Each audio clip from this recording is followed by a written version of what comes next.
This is the Planetary Potential Podcast for those who are eager to explore entrepreneurship, innovation, and cross-cultural communication in exciting and interesting places around the world. And now, here's your host, Andrew P. Rowan. Welcome to episode 16 of season 1. How do you come up with an idea for a startup?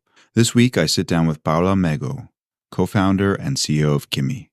In our interview, we discuss how Paola had the idea for Kimi, what it's been like working on her second startup, and co-founding a company with her brother and a friend. An important reminder that opinions shared in this episode are those of individual guests. For more information, please visit www.andrewprowan.com/disclosures. Paola and I also cover how her experience living in Mexico City and New York City impacted her global outlook, the meaning of the name Kimi, and decision-making with her co-founder and brother. Let's get started. With me is Paola Mego. She is co-founder and CEO of Kimi, a startup based here in Lima, Peru. And we are back at the Swiss Contact office. Paola, welcome. Hi, Andrew. Thank you for inviting me. We just walked through your pitch deck for Kimi, which I should point out is spelled Qimi, in case folks are trying to look it up. And you shared the origin story of how you started this. Can you talk a bit about that? Specifically, what prompted you to focus in the industry and how you saw the opportunity there? Yes. Well, I was working for a fast food chain, and this fast food chain was losing sales. And one of the reasons behind it was that their equipment was failing, but they didn't have the visibility to know which specific equipment was failing and the reason behind that. So I was assigned to that project and to understand what was going on. So we analyzed the process and we found out that it was pretty inefficient, that it was very unorganized. All the information was on paper that someone would try to then put into a spreadsheet and then at some point into their ERP systems. And having all this information spread out and not consolidated on one single platform didn't give them the visibility and the organization for them to know what actions to take to improve this process. So what type of consequences would you have with this type of mode of working, like being unorganized, is that you would have technicians with overcapacity, and besides equipment failing, you would see that expenses were overpriced. So I talked to my boss and I told her that I have a brother who was able to do a quick MVP for them, a software that could help them have this visibility that they needed. So she told me, okay, go for it and do it. And that's how we started. At that point, we didn't know that it was going to become a startup. Yeah. It was just us trying to help the company to take to have a quick solution. Yeah. But we built it in a month, an MVP, and then they started using it. So you saw that there was a challenge there and approached it from a project perspective. What was the pitch that you made your brother to get him involved in helping to build out an MVP? Well, at that time, my brother had a company in the US. He had founded a company which objective was to build software solutions to improve processes. So he had this company and he was interested in getting clients in Latin America or in Peru because, he's Peruvian also, but he was living in the US. So he didn't have access to clients in Peru. So that's how we, I told my boss, I have this brother who has this company, maybe he can help out.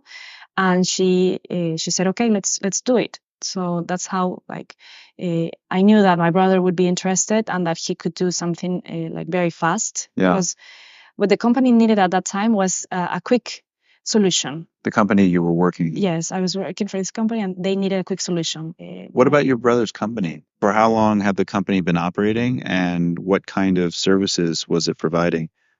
Yes, they had founded it some years ago, and as I was telling you, they would do software development. I see. So this Kimi is a completely different company, right? Yes. Okay, just to clarify on that. And Kimi is essentially a cloud-based maintenance asset management software, Yes. right? So it helps mid-sized companies track their assets, their inventory, of course, and to schedule maintenance so that they get the full lifespan of their investment in equipment, machines, and of course, with regular servicing, it prevents some of these emergency calls that you mentioned before to keep the costs down for Yeah. the lifespan of that equipment. Exactly.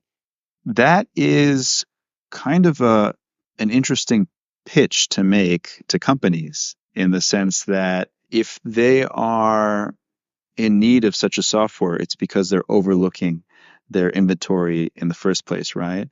And you mentioned before, traditionally, they might be using Excel to keep track of the maintenance when it's scheduled and such. So it seems that there's not a high priority that they place on that.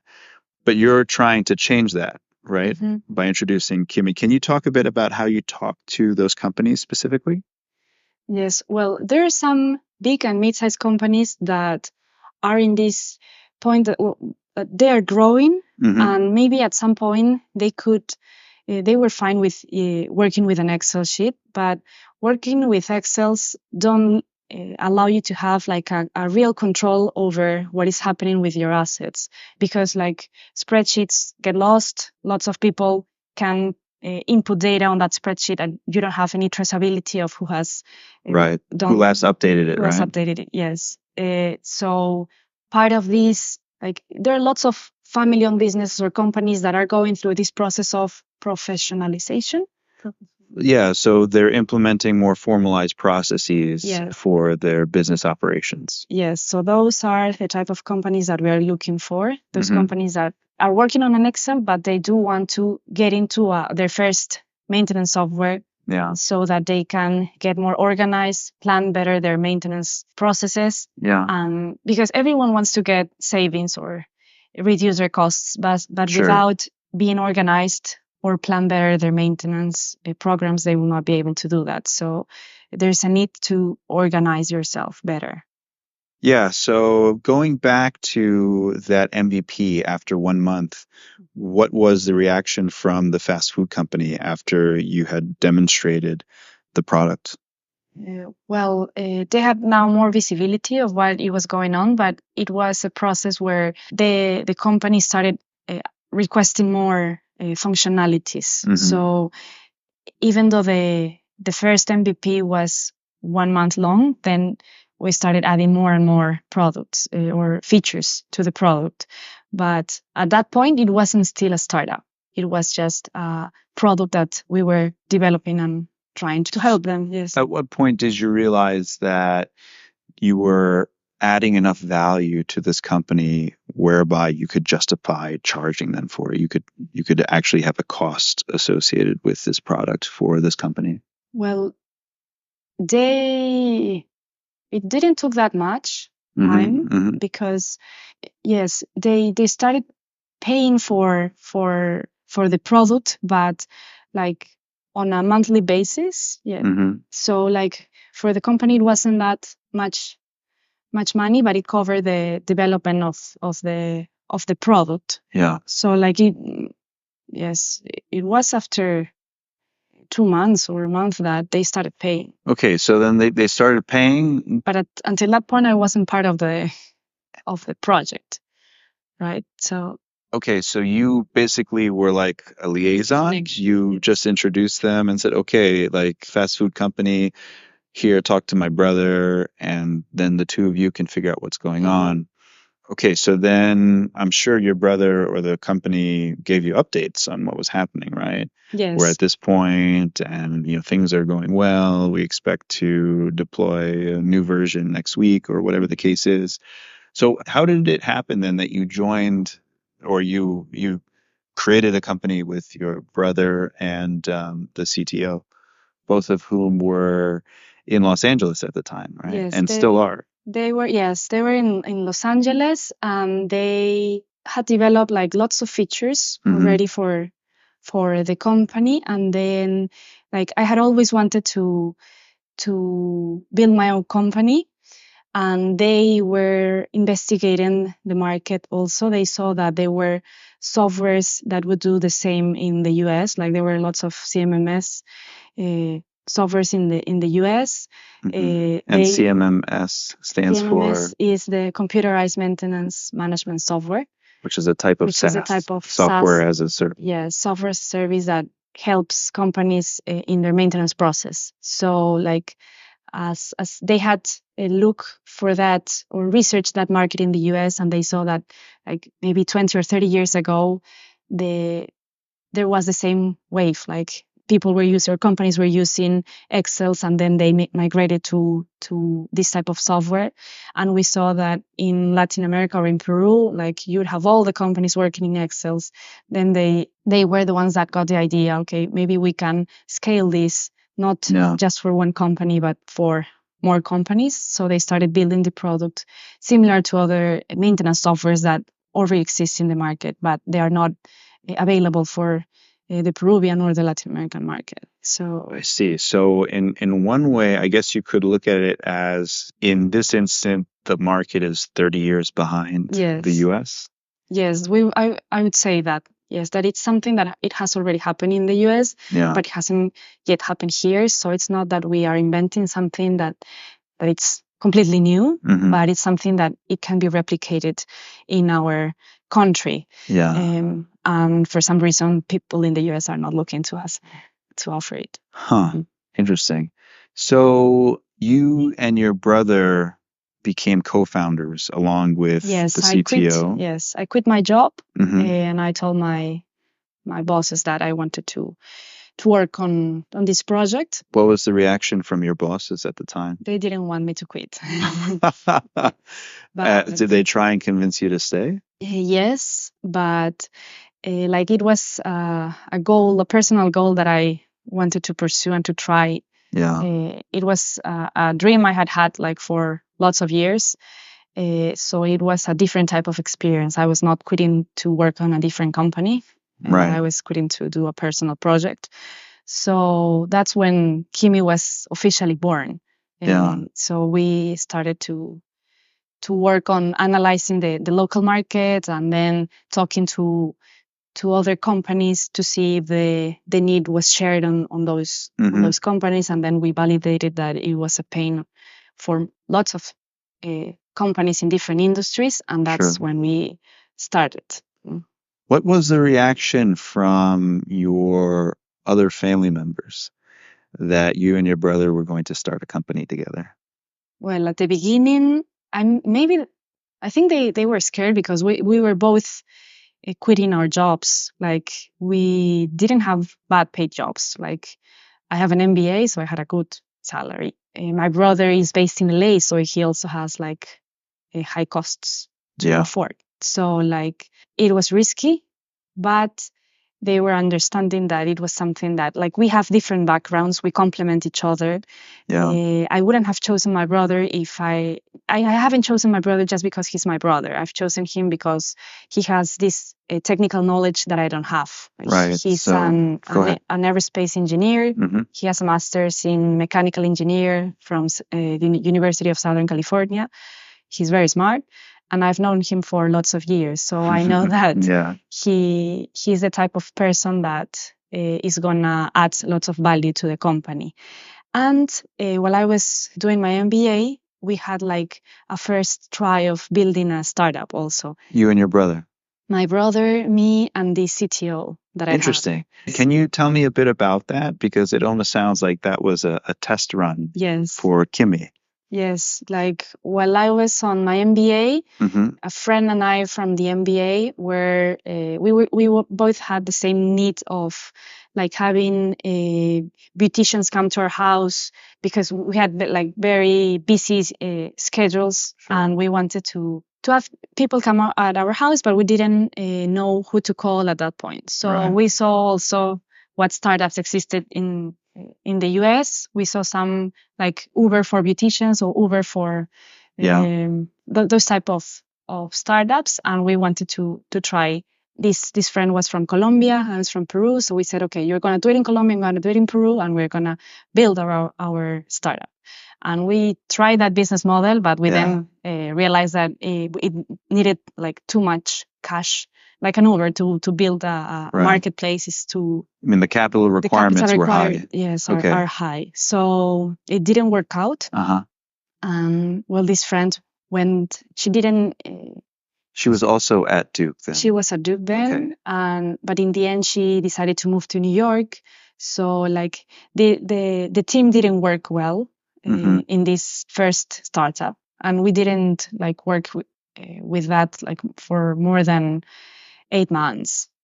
But we realized that Roberto, Luis Alberto, my brother, and I, like we did do a very good team, the three of us. So when Kimi was born, like we knew that the three of us could work together. Okay. Like Roberto is a friend of my brother from school. They've known each other for 25 years. Wow. In that sense, there was a course then at Duke while you were doing your MBA that required you to come up with a business idea and to start implementing it. And that's how you came up with like Uber for nails or beauticians. Yeah. We also participated on the Duke Startup Challenge. Like we were finalists of the Duke Startup Challenge. We got some cash to test the idea, and we had like 25 technicians here in Lima, but in the end, it didn't work. Right. Interesting.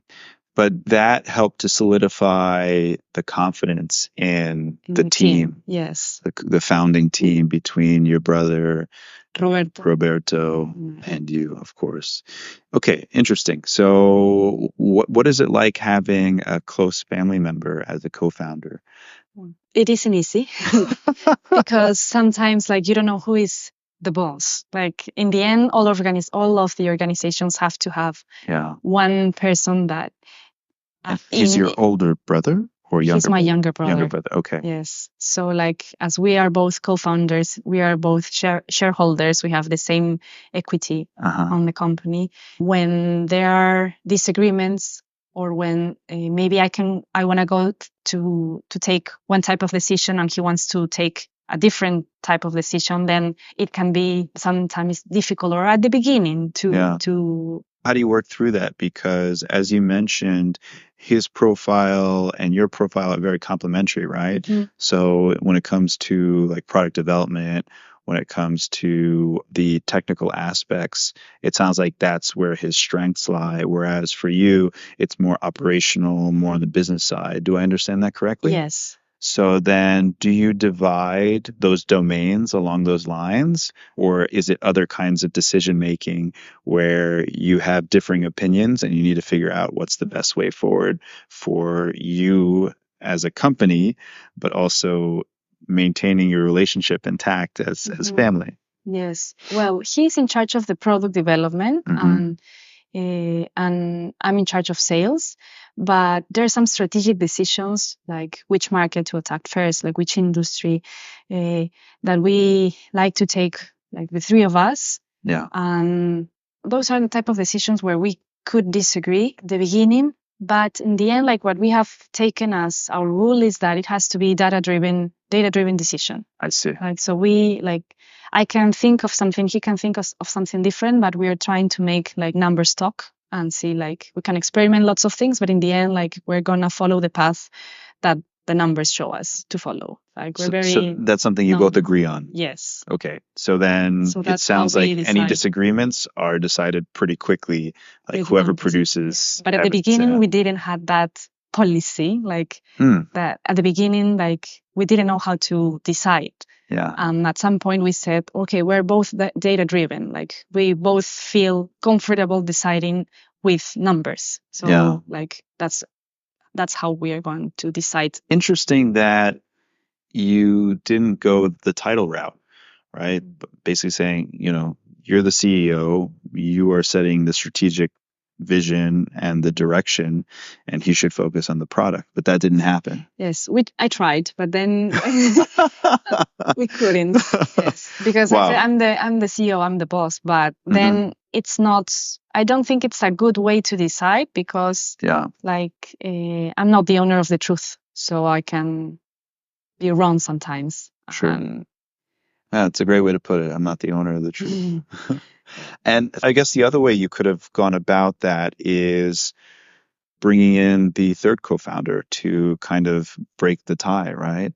Yes. But also you didn't choose that option. No, I don't know why. Maybe because he's more focused on the IT part of the business. Yeah, And he's also right now working part-time. I see. So like the two of us that were working full-time was my brother and I. So and he's based in LA. Like Luis Alberto comes to Peru like very often. So there were more opportunities to disagree. I see. So when your brother comes from LA to Lima, for how long does he spend here? And then what are you focused on when he's here in town? He comes for like 3 weeks and then he goes back to LA for 2 weeks and then he comes for 3 weeks. Interesting. And what we're trying to do is that when he's in Lima, he has more time with clients so that he can get more feedback on the product. I see. Because like he needs to, it's different. We can have like conference calls, but it's different to have an opinion of a client that is next to you than from a computer or a screen. Sure. And so is that feedback on site or like on site where the machines, where the equipment is located? Or is that feedback at your client's office or at another location?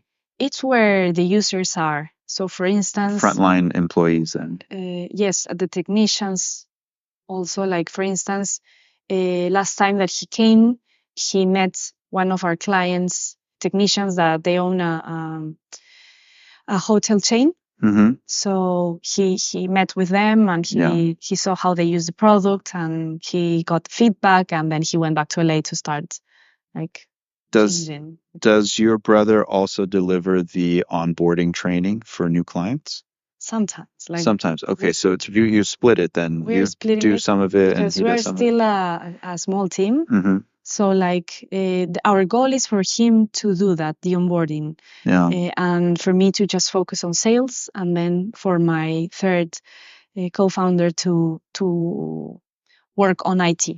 Okay. But we're still like growing the team so that he can release all of the other tasks that he currently has and that doesn't allow him to focus only on on onboarding, on product development. Okay, so tell me more about your Duke MBA experience because I understand it is not the traditional 2-year MBA, right? So can you tell me what's unique about it and perhaps how it's changed from when you did your MBA to today? Yes, well, I did an executive MBA. And I chose Duke because it had like a large class. I had 100 classmates. Yeah. And for an executive MBA, it wasn't that common to have such a big and diverse class. Because there were people from the US, people from India, from Europe, from Latin America. And the program name was the Cross-Continent MBA. Now it's named the Global Executive MBA. And we had to travel to different locations, India, Beijing, Duke also, for around 2 weeks. And then we would come back to work, and it was built for professionals that were like growing in their companies and they couldn't stop working. So like the program has the exact same classes as the daytime MBA. Sure. But it's more stretched out. Yes. Yeah. What was the highlight of that experience for you? Because on one hand, you are in a series of different environments, but with the same people, right? So, you have your memories from, as you mentioned, in India, of course, at Duke, in China. But on the other hand, like it takes a huge effort to travel elsewhere for 2 weeks. You're battling jet lag for the first few days. Then when you come back, you're battling jet lag again for the first few days.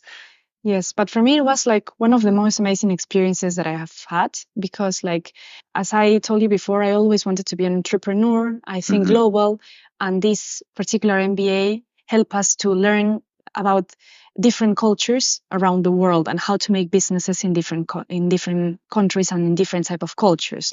So like in Beijing, it's totally different than from India and then from Latin America. So like what I get out of this MBA is the opportunity to learn about how to do business on the field, like the real, not only on textbooks. Like you share with business people from there, and we visited companies from those countries. So it sounds like it gave you the confidence then to perhaps start Kimi.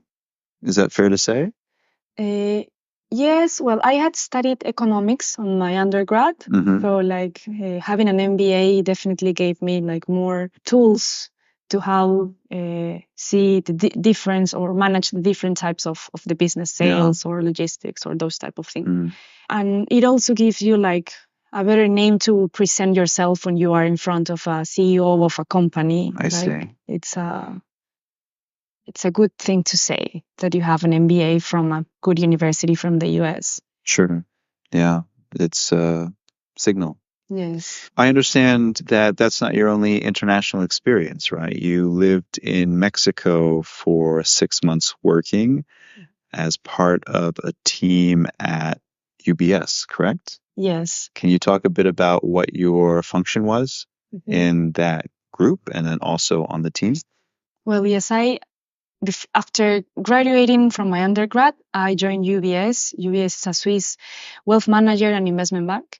And I began working in Lima, but then the subprime crisis began in 2007. And they closed the team in Lima and they offered me a position in New York in the corporate advisory group team, which was in charge of doing like M&A for the private bank clients for family-owned businesses. So as part of this transition of going from Lima to New York, I had to like spend some time in Mexico while my visa was being processed. Okay. And so like I would report to the team in New York, but from the Mexican office. Interesting. Were you the only one at the Mexican office who was assigned to the New York office? There was another person in Mexico that was assigned to the New York office, and it was her and me. Okay, so I imagine then the two of you became pretty close during this time in Mexico because everyone else in Mexico had their own portfolios that were it local, was a small team, right? And you were focusing on your portfolio based in New York, right? Yes, well, the team was based in New York, but we would serve clients around Latin America. Like, we had clients in Peru, in Chile, in Mexico, in Paraguay. So I had the opportunity with this group to travel to different countries in Latin America that had the common thing about this client was that they had family-owned businesses and they wanted to sell those businesses. And we were advising these companies on how to sell their businesses. But it helped me like learn and meet like owners of companies in all of these countries. Yeah. So all over Latin America at the time. This is in 2008, right? 2000 or 2007? 2007 to 9, yeah. Okay.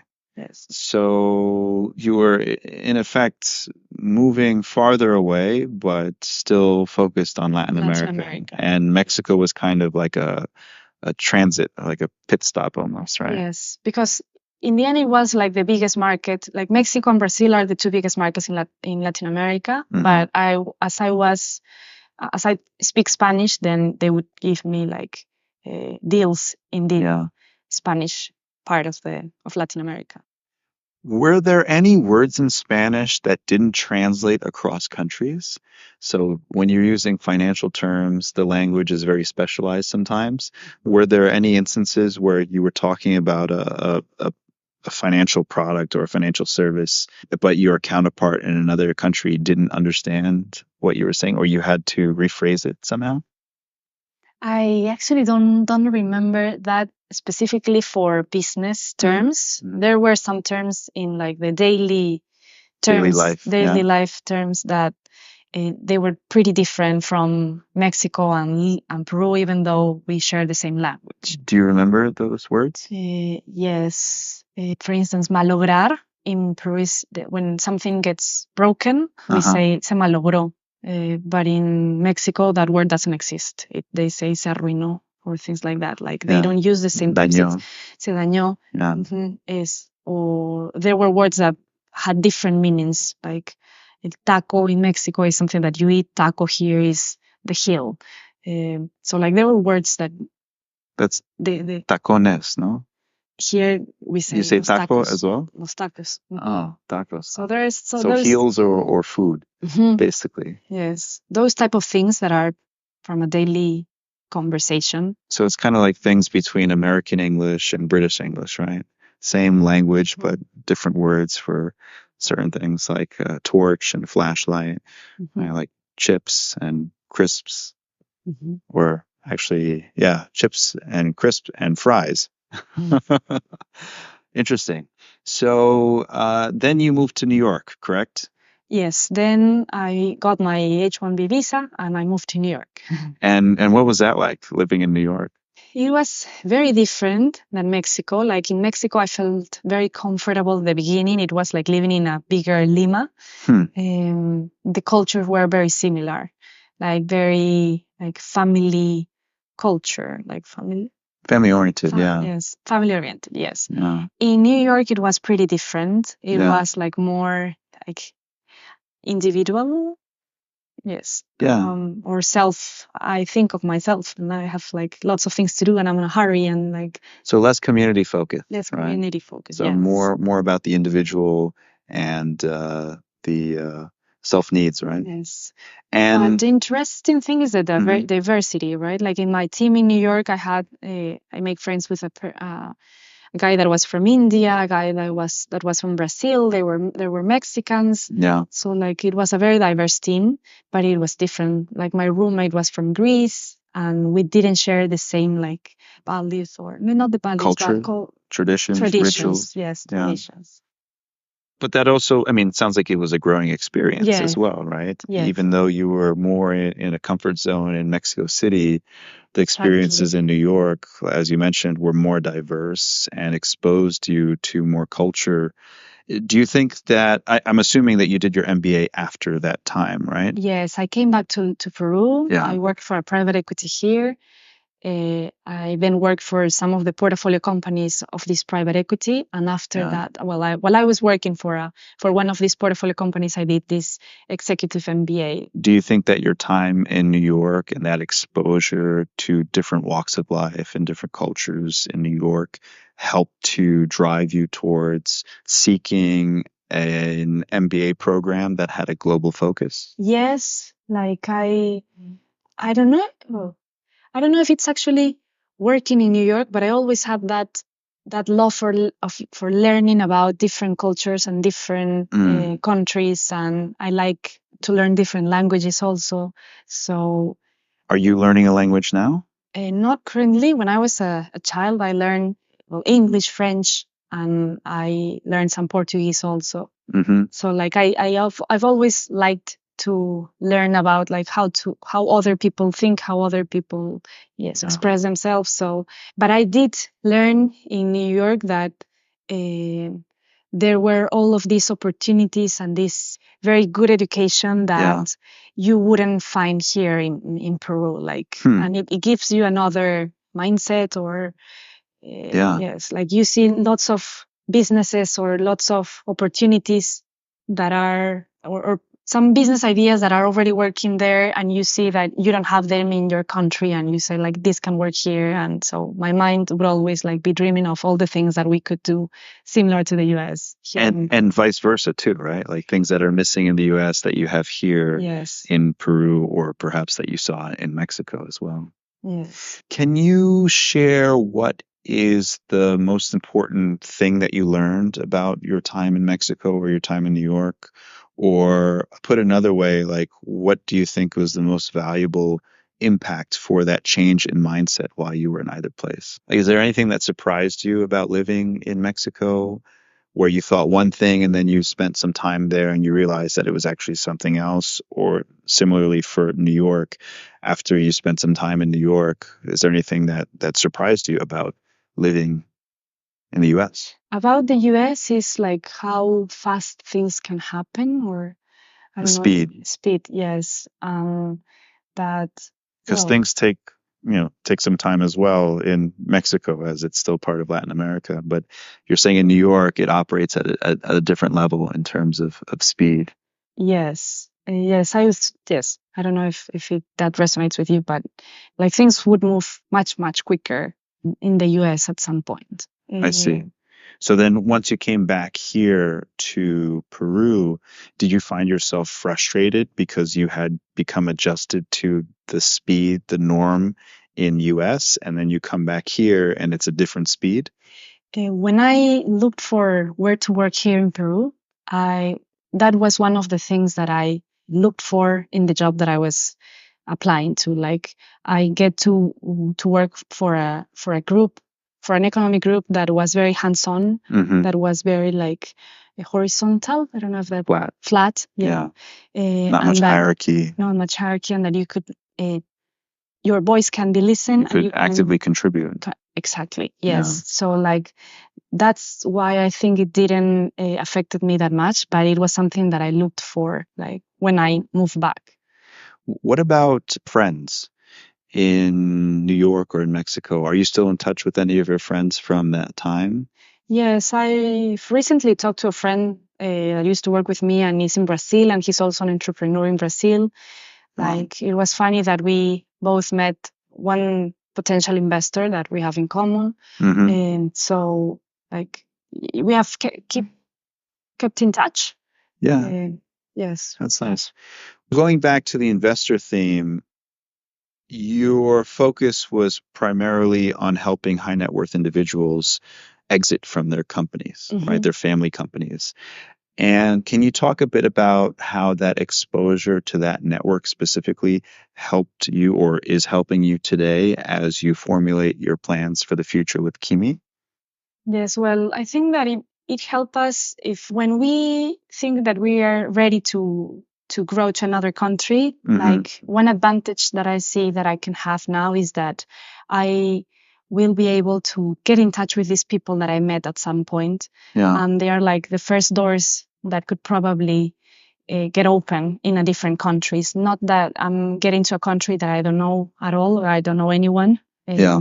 I have some network that could help me like have a better landing on a different country. So like that's one thing, and the other one is that having been able to work with these owners in different countries, you can like learn how to talk to these family-owned businesses in different countries also. Yeah, that makes sense, especially because you have spent time with them, not trying to pitch them, but trying to help them work through what they prioritize, what their concerns are, and now you're approaching it from the other side, right? As they are now potential customers, or their networks are potential customers for Kimi. Can you share, where does the name Kimi come from? Like, how did you come up with that name? Yes. Well, Kimi in Quechua, Quechua is like the dialect here for in some indigenous people. Yeah. Yes.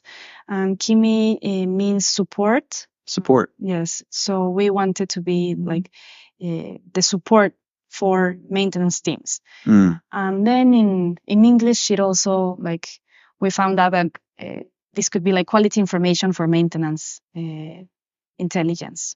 That we see. As an acronym. Yes, we would collect quality information to make intelligent maintenance decisions. So it worked for both in English and in Quechua. Do people have trouble pronouncing it if they've never heard it before? Not pronouncing it, writing it, they do, because here when you use the Q, you use QUI, and that's pronounced ki. Ki, yeah. So most people write it with a U, but in Quechua the way that it's written is without a U. Interesting. I would expect them to write it with a K, but you're saying that they add a U to the Kimi. Oh, so I guess they've seen the Q, they've seen the word, and then they just kind of put the U in there. But then it changes the name, right? Yes. The pronunciation is different? No, it's the same. The same. Yes, Kimi with U and without a U is the same way. It's pronounced the same way. But it's not a word in Quechua, only No, without the U.S. without the US. Okay, interesting. And so then who helped to develop the branding? Because you have this white text on an orange background. Is that consistent throughout your entire corporate identity? Yes, well, the orange Yeah. is, and I don't know if you've seen like lots of maintenance workers, they were traditionally orange. That's why we picked orange. Okay. It's related to like, yes, to this work on the field. So they even if they're not aware of it, they'll subconsciously associate orange with maintenance. Okay, cool. Can you talk a bit about where you are today in terms of users or partners, and then what are your projections for the end of the year, and then what are your future plans after 2019? For example, are you looking to expand maybe next door to Colombia or Chile or Mexico, as you mentioned? Yes, well, we currently have around like 450 users, but we're implementing the software on some big companies that are going to help us reach the 700 users by the end of those implementations. So those are customers that have already signed like contracts with us.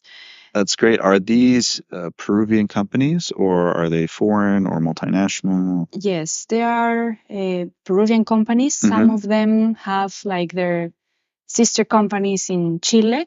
There's one restaurant company that has a Chilean company that we do want to serve them.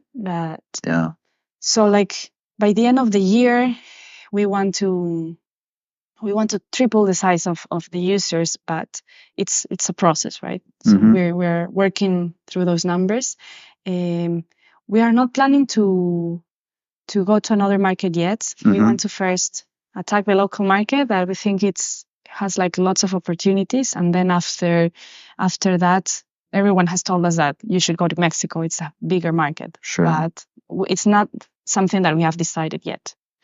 When you say that you are interested in the local market, does that mean Lima? Does it mean other cities in Peru, or something in between?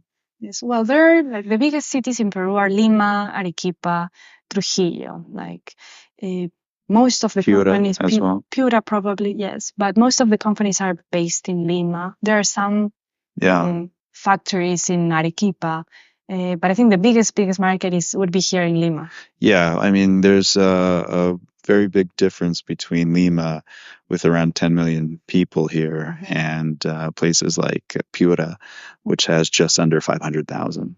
Yes, right? But we have received some calls from people in Moquegua, for instance, that you wouldn't say that they would need that. How do they hear about it?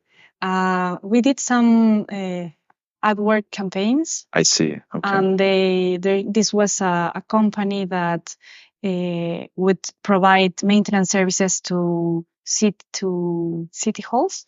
City halls, yeah. So public sector, like to the public sector, local government. Yes. So, and they were interested in a software.